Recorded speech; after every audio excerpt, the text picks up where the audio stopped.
Because of the recent tragic death of Robin Williams, there's been a great deal of interest in mental health. And for the last 2 weeks, we've been discussing depression and the use of antidepressants. But one of you wrote in and said that after starting antidepressants for depression, your mood swings got worse until you got your medicine stabilized.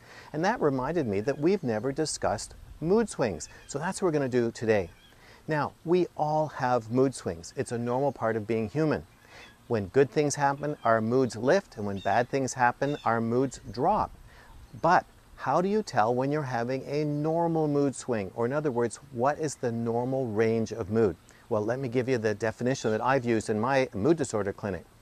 When your mood drops normally as a result of life circumstances, yes, you can feel down, sad, worried, negative, but it's temporary. You can still concentrate. You can still shut your mind off. You can still go and think about something else and push it aside or put it into a drawer. And when your mood is elevated, you can get excited and happy and really motivated, but you can still stop it, go and think about something else, put your feet up, you can go to sleep, you can control it. But when you slip outside that normal range, then that's a clinical mood swing. And so a mood swing down, or a clinical mood swing down, is when you can't shut your mind off and you're preoccupied with down, sad, negative, worry thoughts that you just can't stop. And that's clinical depression, like we talked about a couple of weeks ago. And an elevated abnormal mood swing is when you still can't shut your mind off, because that's the primary sign of a mood disorder, but the thoughts you can't shut off are very pumped, driven, energized, go, go, go. You can't slow down, you're very creative, you can't stop talking, and you could become quite irritable and tense if anyone gets in your way. But the key symptom is drivenness, and that is an abnormal high. And 20% of all depressions have this swinging pattern, which we call bipolar depression. Now, the treatment for that isn't antidepressants, it's mood stabilizers. And if you go into your doctor and just say, I'm depressed, and you don't tell him about the mood swing pattern, you may get an antidepressant.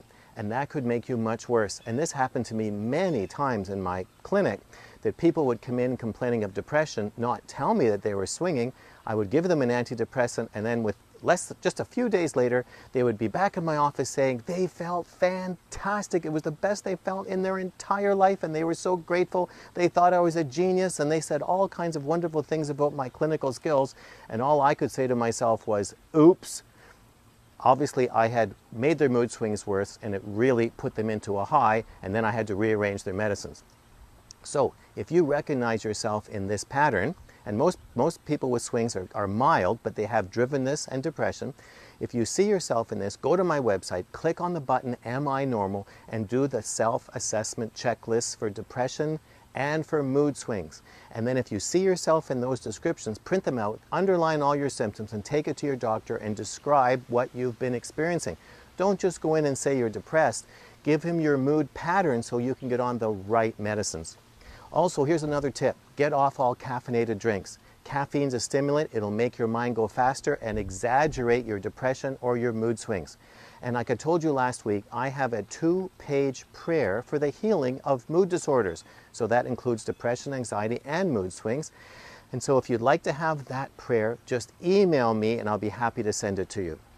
So to live a transformed life, don't put up with mood swings. If you need to get them treated, do it. Now I want to hear from you. Let's hear your recovery story from your mood disorder. It doesn't matter which one, but people need to be encouraged to know that others have recovered from it. And it would just be a great encouragement to the people who are still struggling. So just leave your comments in the box below. And if this is your first visit here, you need to get my free self-assessment guide.